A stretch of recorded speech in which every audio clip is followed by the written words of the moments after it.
সংস্কারের হাওয়া বইছে দেশের আর্থিক খাতে। গত ৬ আগস্ট থেকে কেন্দ্রীয় ব্যাংকসহ বেশ কিছু ব্যাংকের ঊর্ধ্বতন কর্মকর্তাদের পদত্যাগের দাবি তুলেছে স্ব-স্ব প্রতিষ্ঠানগুলোর কর্মকর্তা ও কর্মচারীরা।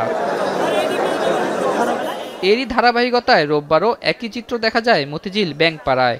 আইএফআইসি ব্যাংক ও ইসলামী ব্যাংকের ঊর্ধ্বতন কর্মকর্তাদের পদত্যাগের দাবিতে এদিন আন্দোলন করেন কর্মকর্তা কর্মচারীরা।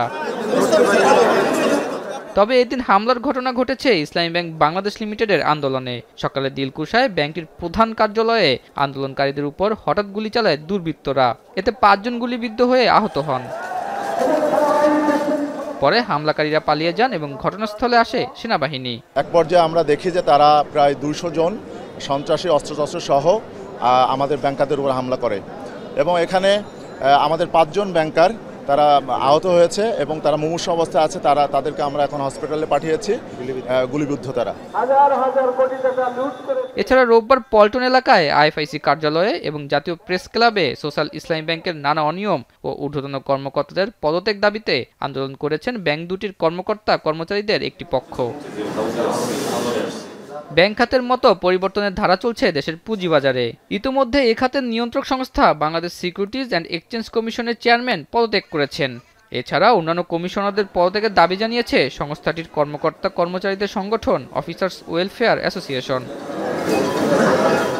এদিকে সংস্থাটির চেয়ারম্যান পদত্যাগের মধ্যেই রোববার থেকে ৩টি শেয়ারের ফ্লোর প্রাইস ও দর কমার সর্বনিম্ন সীমা ৩% তুলে নেওয়ার সিদ্ধান্ত নেয় বিএসইসি। পরে মৌখিকভাবে তা স্থগিত করা হয়। শেয়ার বাজারে গত ৬ আগস্ট থেকে চলছে টানা উত্থান। একের পর এক রেকর্ড করেই চলেছে।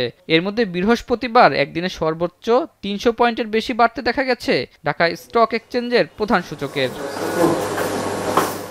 এরই ধারাবাহিকতায় রোববার সকালেও ইতিবাচক ধারায় ছিল ডিএসইর প্রধান সূচক। পরে দুপুর ১২টা পর্যন্ত কিছুটা সংশোধনের পর ফের ইতিবাচক অবস্থায় ফেরে সূচকটি।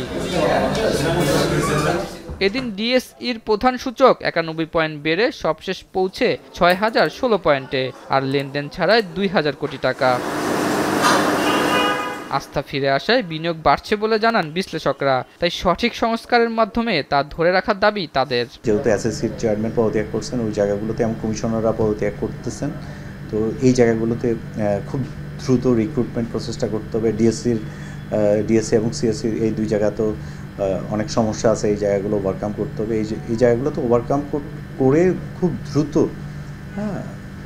আমাদের এই ক্যাপিটাল মার্কেটটাকে সাপোর্ট দেওয়ার জন্য ভালো লোকজন কিছু রিক্রুটমেন্ট করে এই জায়গাগুলোতে বসাতে হবে। নানা অস্থিরতার মাঝেও লেনদেন ও অন্যান্য কার্যক্রম স্বাভাবিক রয়েছে দেশের আর্থিক খাতে। এ খাতের সংস্কার শুরু হলে ভঙ্গুর অবস্থা থেকে অনেকটাই ফিরবে বলে মনে করেন বিশ্লেষকরা। আতাউর নিয়ন, এখন, ঢাকা।